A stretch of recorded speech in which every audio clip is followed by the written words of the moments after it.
Operation गजब हक जारी। पाक अफवाज की अफगानिस्तान में ताबड़तोड़ कार्रवाइयां। कंधार में टेक्निकल सपोर्ट इंफ्रास्ट्रक्चर और इक्विपमेंट स्टोरेज तबाह कर दिया। सिक्योरिटी जराये के मुताबिक ये इंफ्रास्ट्रक्चर और इक्विपमेंट स्टोरेज अफगान तालिबान और दहशतगर्द इस्तेमाल करते थे। पाक अफवाज के अफगानिस्तान में कामयाब फजाई हमलों की वीडियो जारी। अफगान तालिबान और फितना अल खवारिज के दहशतगर्द ठिकानों समेत फौजी तंसीबात को कामयाबी से निशाना बनाया। ऑपरेशन गजब हक के तहत कार्रवाइयां अहदाफ के हुसूल तक जारी रहेंगी।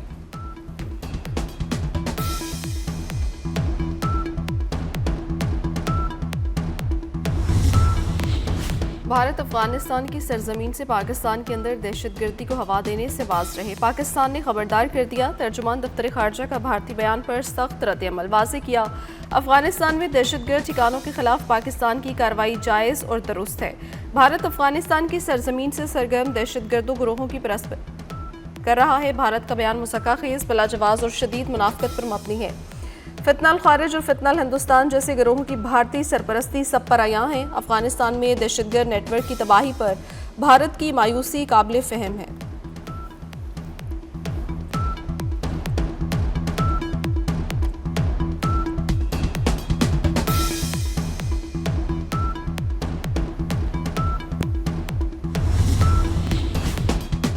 कोहाट में पुलिस और सीटीडी का ऑपरेशन, 6 दहशतगर्द हलाक। डीपीओ कोहाट के मुताबिक दहशतगर्दों से असलहा और दस्ती बम भी बरामद हुए।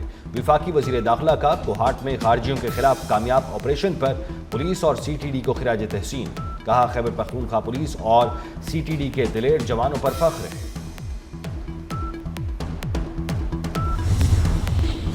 अमेरिका ने आपनाए हुर्मुज़ खुलवाने के लिए दुनिया भर से मदद मांग ली। सदर ट्रंप ने कहा, उम्मीद है चीन, फ्रांस, बरतानिया और जापान अपने जहाज भेजेंगे।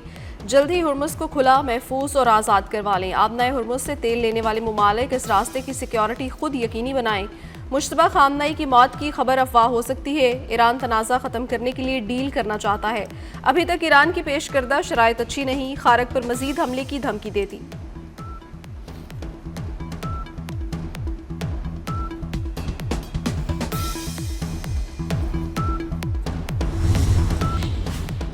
अमेरिका अपनाए हुर्मुज़ की हिफाजत के लिए भीख मांगने पर मजबूर हो चुका है। ईरानी वजीर खारजा अब्बास इराक्ची ने कहा, खित्ते में अमेरिकी सिक्योरिटी की छतरी में बहुत से सुराख हो चुके हैं। वो मुश्किलात से बचाने के बजाय मुश्किलात को दावत देने का सबब बन रही है। अमेरिका और उसके इत्तहादियों के अलावा अपनाए हुर्मुज़ सब के लिए खुला है। खित्ते के ममालिक अमेरिका को बेदखल करें। खारिज पर हमले दुबई के करीब से हुए। खारिज पर हमलों का जवाब दिया जाएगा।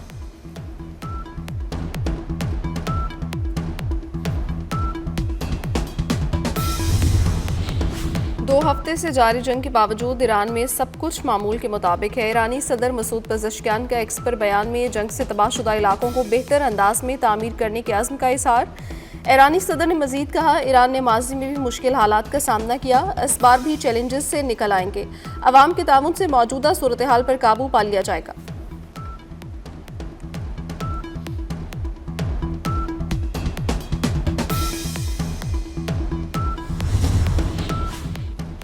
इस्राईली वज़ीर-ए-आज़म नेतन्याहू के ईरानी हमले में मारे जाने या जख्मी होने की अफवाहें। इस्राईली वज़ीर-ए-आज़म नेतन्याहू कुछ दिन से मंजर-ए-आम से गायब। खबर एजेंसी के मुताबिक इसराइल में आला सतह मिलिट्री काउंसिल इजलास में वज़ीर-ए-आज़म के बजाय वज़ीर दिफा की ज़ेर सदारत हुआ।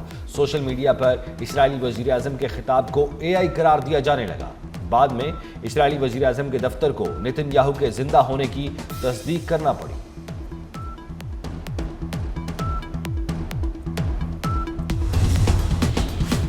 ईरान के तबाहकुन हमलों ने इजरायली फौज की नींदें उड़ा दी। बेवक्त दर्जनों मिसाइल और ड्रोन को रोकते रहने से दिफाई निज़ाम भी चकरा गया। इजरायली फौज के पास इंटरसेप्टर्स खत्म होने लगे। सहूनी हुकूमत इंटरसेप्टर्स की फराहमी के लिए एक बार फिर वाशिंगटन के दर पर नाक रगड़ने लगी। उधर ज़्यादातर अमरीकियों ने ट्रंप को ज़रूरत से ज़्यादा इसराइल का हिमायती करार दे दिया। 53% अमरीकियों ने ईरान जंग की मुखालफत में वोट दिया।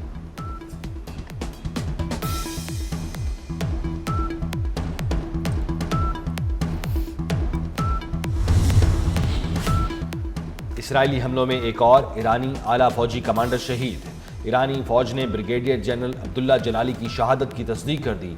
ईरान के फौजी हुकाम का कहना है, ब्रिगेडियर जनरल अब्दुल्ला जलाली ने वतन के दिफा के दौरान जामे शहादत नोश किया। ब्रिगेडियर जनरल अब्दुल्ला जलाली हमले के वक्त दिफाई कार्रवाइयों की क़यादत कर रहे थे। फौजी कमांडरों की शहादत के बावजूद दुश्मन के खिलाफ मुज़ाहमत जारी रखेंगे।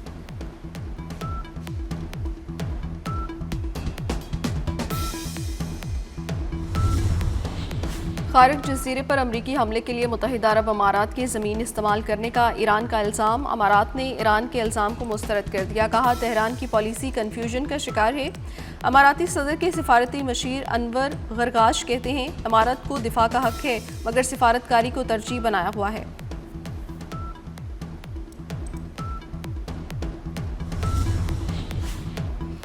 कुवैत में ड्रोन हमले के बायस एयरपोर्ट के रडार निज़ाम को नुकसान पहुंचा। कुवैत के वजारत दिफा ने अपने एयरबेस पर ड्रोन हमलों और उसके नतीजे में 3 फौजी एहलकारों के जख्मी होने की तस्दीक कर दी। कहा, फ़ज़ाई दिफाई निज़ाम ने 7 ड्रोन्स का सुराग लगाया है, जिनमें से 2 ने अहमद अल जाब्राए बेस को निशाना बनाया। हमले के वक्त में बेस के अतराफ को भी नुकसान पहुंचा। ईरान और लबनान के भी इसराइल पर हमले जारी। इसराइल के वस्ती इलाके इलात में रॉकेट के टुकड़े गिरने से 7 अफराद जख्मी। अमरीकी फौज ने खत्ते में ईरानी हमलों में 11 हलाकतों की तस्दीक कर दी।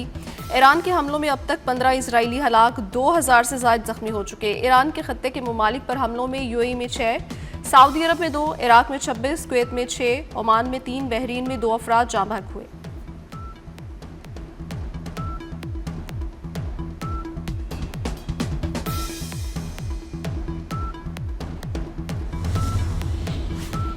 ईरानी पासदाराने इनकलाब की खित्ते में अमरीकी फौजी अड्डों के खिलाफ हमलों की 51वीं लहर। पासदाराने इनकलाब का कहना है, ताज़ा हमलों में दहशतगर्द अमरीकी फौज के अड्डों को निशाना बनाया जाएगा। इसके अलावा खित्ते में उनके रडार सिस्टम्स को भी निशाना बनाएंगे, जो इसराइल के दिफा में मुआविन किरदार अदा कर रहे हैं।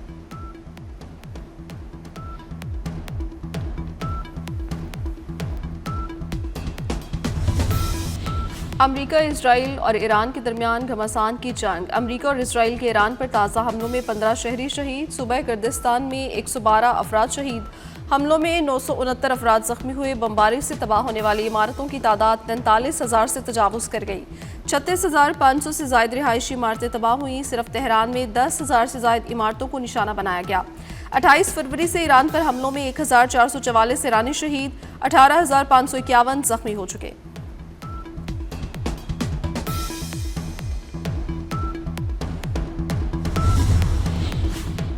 अमरीकी शहरी फौरी तौर पर इराक छोड़ दें। बगदाद में अमरीकी सिफारत खाने ने अपने शहरियों को खबरदार कर दिया। अमरीकी सिफारत खाने की जानिब से जारी बयान में कहा गया है, इराक में अमरीकी शहरियों, अमरीकी मफादात और अहम बुनियादी ढांचों के खिलाफ हमले हो रहे हैं। इराक में रुकने का इरादा रखने वाले अफराद अपने फैसले पर नजरसानी करें। इराक के आसमान पर मिसाइलों, ड्रोन्स और गोला बारूद के मुसलसल खतरे के पेश नज़र बगदाद में सिफारत खाने या अरबैल में कौंसल खाने जाने से गुरेज करें।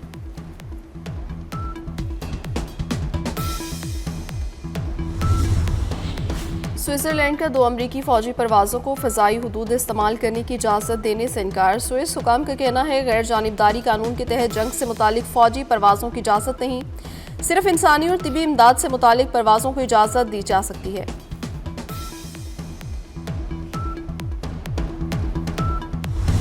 वफाकी हुकूमत का पेट्रोल और डीजल पर पेट्रोलियम लेवी बरकरार रखने का फैसला। पेट्रोल पर फी लीटर 105 रुपये 37 पैसे लेवी बरकरार। डीजल पर लेवी 55 रुपये 24 पैसे फी लीटर बरकरार। पेट्रोलियम लेवी का नोटिफिकेशन जारी। वफाकी हुकूमत पेट्रोल और डीजल की कीमतें बरकरार रखकर 23 अरब रुपए की सब्सिडी अदा करेगी। रकम ऑयल मार्केटिंग कंपनियों को प्राइस डिफरेंशियल क्लेम्स की मद में अदा की जाएगी। 23 अरब रुपए की सब्सिडी 14 मार्च से 20 मार्च तक अदा की जाएगी।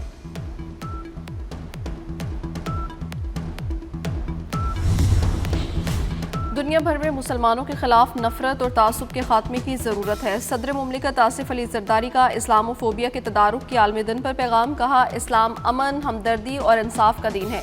इस्लाम को इंतहा पसंदी से जोड़ना लाइल्मी की अक्कासी है। वज़ीर आज़म शहबाज शरीफ ने कहा, आज का दिन मुसलमानों को मज़हबी तासुब और मुतशद्दिद वाक़यात के खिलाफ तहफ़्फ़ुज़ फराहम करने का आलमी एहसास है।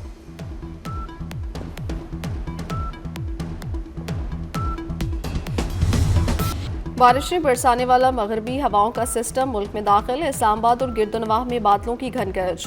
लाहौर समेत पंजाब के मुख्तलिफ शहरों में बारिश, फैसलाबाद, सरगोदा, बहावलनगर, कसूर और दीगर शहरों में भी बादल बरस पड़े।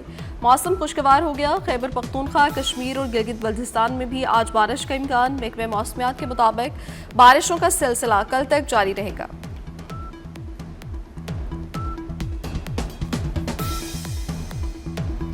पाकिस्तान और बांग्लादेश के दरमियान फैसला कुन वनडे आज खेला जाएगा। पहला मैच बांग्लादेश ने जीता। दूसरे मैच में शाहीनों ने कामयाबी समेटी। पाकिस्तानी टीम जीत के लिए पुरअज़्म है।